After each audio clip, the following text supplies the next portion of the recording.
Hey guys. Hey, there we go. So I don't think this room has ever been any louder. So kudos to you on that. Yeah. I hope that there's like a kid who goes here. We're filming in a music school, I should say.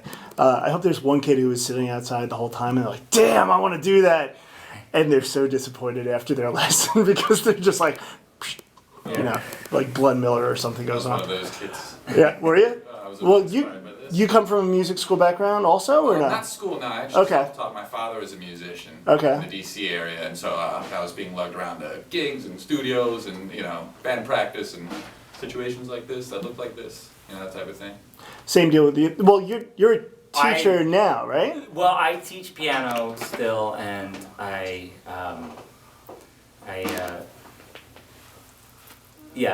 teach piano for, what I do, basically to fill my coffers so that I can spend it on this. Right. And, but I was not self-taught at all. Like, I totally... So you went through this. So are you having like deja vu in this room or what? No. Yeah, no. I bet you sound so much better now than you did back then, right? Yes, no question about that. I mean, I guess, I don't know, because I went to music school, I guess, for college. So I guess, like, going to college, it's like your memories of, like, high school are very different than your memories from college, I'm glad I just remember anything from college. It's a good point. So. Remember your social security. That's what everyone says. But like nowadays that doesn't happen anymore. Yeah, but that's like pathetic because it's like a cliche. Everyone's like, the only thing I learned in college is my social, but it's very true in a lot of ways. It really is. It's like it's a cliche that's actually a cliche for a reason. Sure. But anyway, so let's move off. Can I have your guys' social security numbers? I don't know. This is only going on the internet. Right. That's cool, right? Fiverr in there. So talk to me about your sound, because like your sound is so unique, which is so refreshing. Because I do a lot of these sessions, and for the most part, they're all individually great. But then once in a while, you'll get some performers who you're like, well, kind of sound like something I've already heard. Like, it's just so refreshing to hear something that's totally different, and for two guys to make as much noise as you do. Oh, thank you. Good shit, yeah. Yeah. I guess the thing is that, I always wanted to sound like a guitar player. Like, that was really what I wanted to do. And the only way that I ever found a way to do it was through this keyboard, which was totally fortuitous. So in that sense, then, that's, I think, part of the way that it sounds a little different, because I'm not hitting the notes that a guitarist would hit. Mm-hmm. I'm hitting notes that, like, a keyboardist would hit. But I'm doing it, I feel like, in a different way than keyboards have been done traditionally. And also, I mean, it's rock, you know what I mean? It's like rock and roll, I think, right? We were trying to fuse in little funk and hip-hop elements in there, and, I don't know, kind of trying to do my own thing as he is with the Rhodes, and Right. it sort of forces you outside of the box a little bit. So, we sound like some bands that some people like, but not so much, hopefully, that it's just, okay, another one of those bands, and we saw plenty of those bands. No, I think the blogosphere is going to have fun with you guys, because they always like to, pigeonhole people into genres, and they're not going to, it's going to be tough for you guys. Yeah, it's actually really hard when people ask, like, what do you sound like? And we're like, we've been, like, called anywhere from, like, someone told us we sounded like Jack Black, Grizzly Bear in that realm. Okay.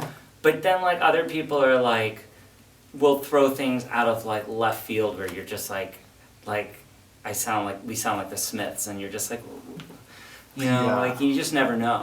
The Jack White thing makes a little sense to me, only because the tail end of Operation kind Yeah. of went a little there. Yeah. But, yeah, I don't know. I'm not going to even try. Like, and, it's funny, like, when I sit down and write this intro, I always try to think of something. And if I don't have it, then I usually just, don't put it in. Or I'll compare you guys to two singers who you don't sound like on purpose. Like, they sound like Whitney Houston meets, Tone Loc, Which, by the way, would be a great combination for somebody. The best duet ever. Right? Jeez. Oh, we saw this rock band the other night, and they were awesome, out like in Brooklyn. And I was like, the only thing that was missing for me is, now I have to make a confession. I've been listening to, like, Roy Orbison nonstop for, like, he knows, and it's driving him up the wall. Non-stop. It's just nonstop. I can't handle it. It's so good. But then I was like, I just wish, and they were like this, like really rock band, and I was like, I really wish they had Roy Orbison lead singing for them. And I was like, boy, I wish that someone. I hope does you that. mean then, not now. Well, like, no, I mean like, He's been- well, yeah, well, It's a terrible joke, yes. but yes. it's not too soon, so it's okay. No, definitely not. It was in 1988, it was a little while Yeah, back. yeah. So. I've been waiting 20 whatever years before I do could that use joke. that. Yeah, it was just It's been marinating for like, it's now felt like the right time. So you guys are touring. You have a new EP out. I'm sure that you're doing some festival dates coming up, or you've already done them. It's like the next, I think, what is it? February on is pretty much Yeah. festival season. Actually, it's year round now. I feel like there's festivals everywhere. Yeah, we're playing a festival tomorrow. Are you? Yeah. Yeah, we're playing the Montauk Festival, like, Are you? which is, Okay. it's like a totally sweetheart deal. We get to like play music, and they're putting us up in a hotel. All and right, it's so that's good. Montauk, There you know. go. It's Yeah. the beach. Right. It just would have been nice if it was like 90 degrees. I was gonna say, yeah. I mean, you would think, you probably when this was on paper, you're like, mid-May, awesome, the weather will be great, and it's like, what is it, 60 degrees here? Yeah. I don't know. That's rough. Feels colder. yeah, I've never been to Montauk. I'm from more south. I'm from Maryland. So I was like, Where in Maryland are you? from? Burtonsville, right outside of DC. Okay. It's, it doesn't get terribly hot up there, but I was like, you have beaches in New York? Like, I thought it was like cold and, So I Really? to see what it's Okay. like. I don't know. Well, you said it's You sure Maryland? Huh? You're only from Maryland and you didn't know? Well, you knew about like Jones Beach. No, I mean, I just meant like, I thought it was so cold to Oh, yeah. like, I hear you're not gonna, even in Maryland in like June, the water's still kind of cold. Yeah. Yeah, so Yeah. I guess you gotta tough it out more. Okay, so New Yorkers are more tough. That's how I redeem my comment. I like it. I like it. Sticking with this about beaches and weather. No, I'm kidding. So talk to me about the EP. I mean, this is the second album from Yeah, so from this is- the band name. Yeah. Island of So Rhodes. so basically, okay. I'm not comparing us to the Beatles. Let me preface this right away. That's a But I really was bad way to watching- start the sentence. I was It's watching a really bad way to this start. documentary on the Beatles, and they were talking about like how when they were like this band and they were the Beatles, but they weren't the band until like Ringo Starr joined the band. Got it. And it was like that was what Isle of Rhodes was, and then Isle of Rhodes was this project and it was this thing, but then it really became its thing when like Colin joined the band, and then it just like pushed my songwriting really hard in a different, not a different direction, but in a direction that was more pointed and not one that I necessarily as an individual would have picked. And it's changed my bass lines, and it's sort of like looking at the negative space. So right away, like the first couple of weeks, I was just like, we need to get stuff down on tape, like now. Right. Because we were just writing and just doing all this stuff. Like within 3 weeks, we had 6 songs.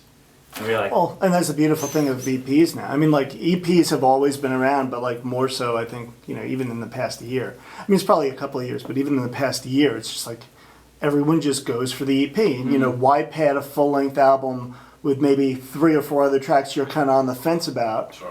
when you could just have the 6 tracks that you at least it's short-term memory theater out there now. So it's like you almost have to put only the good stuff out there. well, and also, I mean, the thing too is it's a really interesting world that we live in, because so much of what's being doing and what's being put out is like done totally DIY, where people are like recording on their computers. And I sort of love working with people who, I love working in recording studios, and actually, if I can get it on the tape, getting it on the tape. We didn't do it on the tape, but we didn't have enough time. But literally, we were like, okay, we have 6 songs, we have 2 days, we're going in the studio, and we're going to nail them out. And the goal was, like, give people the live performance. And of course, we put a little, whatever on it. We had, like, a little funk band in one song, and we brought in our string player friends, and they warmed it up. And then we captured them and put it on a little digital box that we use for a lot of shows. It's usually right here. Right there. I can superimpose that with CGI and stuff. I'll send you the sound. Can you put it right here? I've always wanted it right here, but I don't have a stand. Actually, can you put it right in front of his face?